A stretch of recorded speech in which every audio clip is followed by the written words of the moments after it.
میں اتنا عرض کرنا چاہتا ہوں کہ یہ قرآن اور اہل بیت اطہار کا آپس کے اندر کتنا گہرا تعلق ہے. سبحان اللہ. اور آج ہم بھی اپنے اس معاشرے میں اس تعلق کو دیکھیں کہ کہیں ہم صرف ایک طرف تو نہیں ہو رہے. یہ تو دونوں اکٹھے تھے، اکٹھے ہیں اور اکٹھے رہیں گے. سبحان اللہ. کب تک اکٹھے رہیں گے؟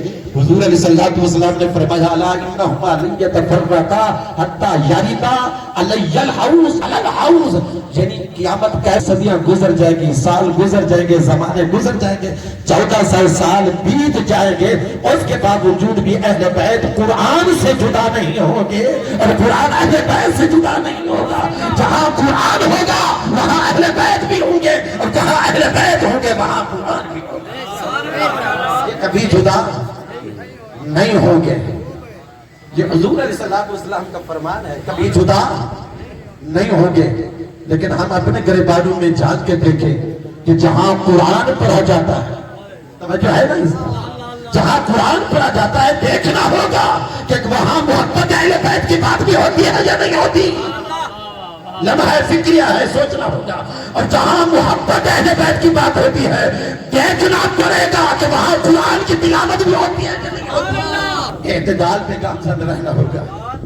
اور جن کا شہداء کربلا کے حوالے سے اور شہید کربلا کے حوالے سے میں اتنا بھی عرض کر دوں کہ اہل بیت کا قرآن سے، قرآن کا اہل بیت سے، لیکن مختصر کر دوں کہ حسین کا قرآن سے اور قرآن کا حسین سے کیا تعلق.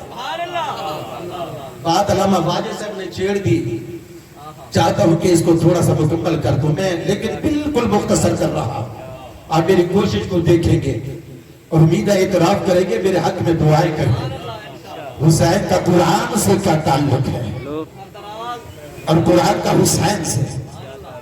حضرات محترم حسین نے، شہزادہ کونین نے تو آنکھ بھی اس ماحول میں کھولی ہے، آنکھ بھی اس ماحول میں کھولی ہے جہاں تاجدار کائنات کے سینہ اقدس پر دن کو بھی قرآن نازل ہو رہا ہے، راتوں کو بھی جبریل آ رہے ہیں قرآن نازل. جس ماحول میں انہوں نے قرآن آنکھ کھولی، کتنا گہرا تعلق ہوگا.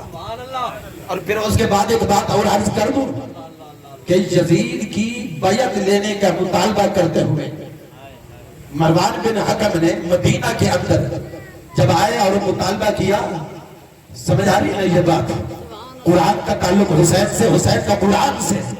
اس وقت کی رب ذوالجلال کی عزت و جلالت کی قسم مروان بن حکم کے سامنے امام علی مقام امام حسین علیہ السلام نے ان کے بیعت یزید کے مطالبہ کا انکار کرتے ہوئے کہا کہ تمہیں پتہ بھی ہے مروان بن حکم یہ خاندان کیسا ہے. وہ چپ ہو گیا. انہوں نے قرآن کی تلاوت کی، ذرا پڑھ کے تو دیکھو، انما یرید اللہ لیذھب عنکم الرجس. خاندان رسول سے بیعت یزید کی بات کرتے ہو، قرآن پڑھا. اور پھر جب مدینہ چھوڑنے لگے اور کربلا کی طرف روانہ ہونے لگے، پھر امام علی مقام نے پہلے قرآن پڑھا. کہاں سے پڑھا؟ فرمایا فخرج منها خائفا يترقب قال رب نجني من القوم الظالمين. یہ میں قرآن پڑھا، یہ پھر قرآن پڑھا. اور پھر جب مکہ المکرمہ پہنچے، جب وہاں پہنچ گئے تو پھر قرآن پڑھا. فلما توجہ تلقاء مدین قال عسى ان يهدني سواء السبيل. یہ پھر قرآن ہے. اور پھر اسی مکہ کے اندر کسی صحابی کی ملاقات ہوئی، اس ملاقات کے دوران پھر انہوں نے قرآن پڑھا. اور پھر جب قرآن پڑھا اور پھر جب مکہ سے روانہ ہونے لگے، راستے کے اندر میں بس یہاں پہ مختصر کرتا ہوں، ایک ایک بات سنو. یہ تقریباً مدینہ سے بلکہ مکہ سے جاتے ہوئے کوفہ کی جانب اور پھر کربلا کی جانب کم و بیش 14 کی نسبت سے 14 سٹاپ، 14 منزلیں، 14 مرحلے آتے ہیں. رب کونین کی عزت و جلالت کی قسم ہر منزل پر امام علی مقام نے پہلے قرآن پڑھا ہے، پہلے قرآن پڑھا ہے. حتیٰ کہ ایک جگہ پر جب پہنچے، ایک جگہ پر پہنچے اور خبر ملی کہ حضرت مسلم بن عقیل اور ان کے دونوں بیٹے وہ بھی شہادت کا جام نوش کر چکے ہیں. وہاں بھی آپ نے پہلے قرآن پڑھا، انا للہ و وَإِنَّا إِلَيْهِ راجعون، اور پھر سورہ احزاب کی آیت فَمِنْهُمْ مَنْ قَضَىٰ نَحْبَهُ وَمِنْهُمْ مَنْ يَنتَظِرُ۔ سمجھ آ رہی ہے بات؟ بلندما سے کہہ دو، یہ میں تعلق واضح کر رہا ہوں، اجاگر کر رہا ہوں تاکہ پتہ چلے کہ قرآن والا کون ہے اور حسین والا کون ہے۔ ہر جگہ پر جہاں جہاں پہنچے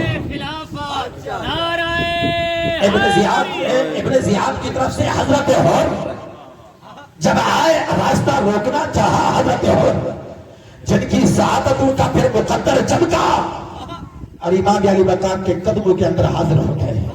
جب انہوں نے ہوگا اس وقت پھر رب کی عزت کی قسم، وہ جو خطبہ ہم پڑھتے ہیں اس خطبے کی ابتدا تلاوت کلام پاک سے، حتیٰ کہ 10 محرم الحرام بلکہ 9 محرم الحرام شام شب عاشور، رب کی عزت کی قسم جب دیکھا کہ وہ لشکر یزید حملہ آور ہونا چاہتا ہے، ایک تھوڑی سی مہلت طلب کی گئی اور اس مہلت کے اندر انہوں نے ہتھیار نہیں سجانے تھے، اپنے سارے کاروباری رفقا اہل بیت اطہار کے جتنے بھی افراد تھے سب کو حکم دیا اور سارے کے سارے شب عاشور میں یعنی 10 محرم کی رات قرآن کی تلاوت کے اندر مصروف ہو، تلاوت کے اندر مصروف ہو۔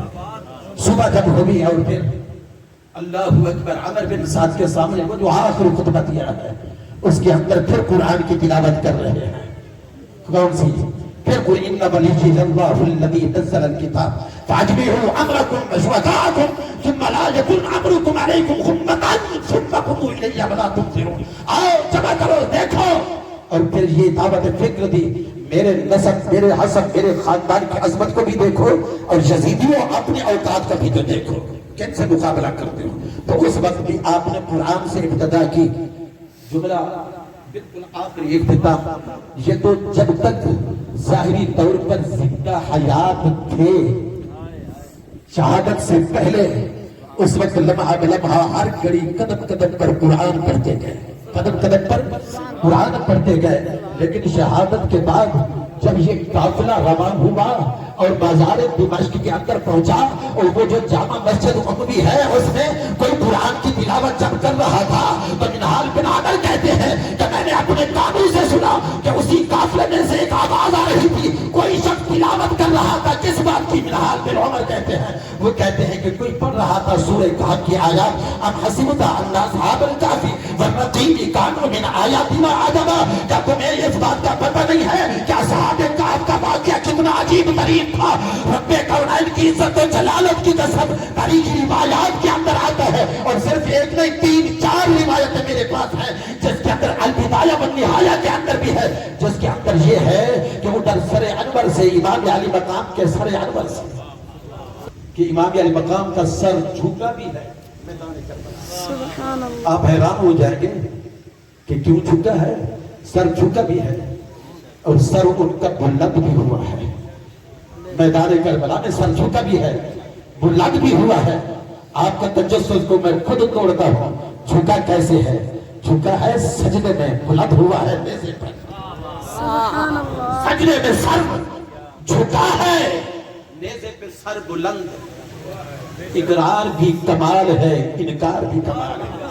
ادھر جھکا ہے سجدے میں، اللہ رب العزت کی توحید وحدانیت ربوبیت کا اقرار ہو رہا ہے، اور جب سجدے سے سر اٹھا ہے، نیزے پہ بلند ہوا ہے تو بیعت یزید کا انکار ہو رہا ہے۔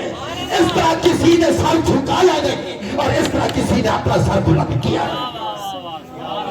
سر انور سے، امام علی مقام کے سر انور سے اس وقت آواز آئی کہ اصحاب کہف کو عجیب ترین اس کے واقعے کو سمجھنے والوں، کیا یہ میرا قتل کیا جانا اور یوں بازاروں کے اندر دمشق کے اس بازار کے اندر اس طرح اٹھایا جانا اور پھرایا جانا کہ اصحاب کہف کے واقعے سے یہ زیادہ عجیب نہیں ہے؟ غور کیوں نہیں کرتے؟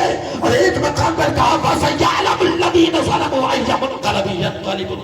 ایک جگہ پر کہا امام علی مقام نے بعد الشہادت جب سر کٹ چکا تھا، پر علیحدہ ہو چکا تھا، لیکن آپ پڑھ رہے تھے وَلَا تَحْسَبَنَّ اللَّهَ غَافِلًا عَمَّا يَعْمَلُ الظَّالِمُونَ، اور ایک روایت میں ہے کہ آپ پڑھ رہے تھے فَسَيَكْفِيكَهُمُ اللَّهُ وَهُوَ السَّمِيعُ الْعَلِيمُ۔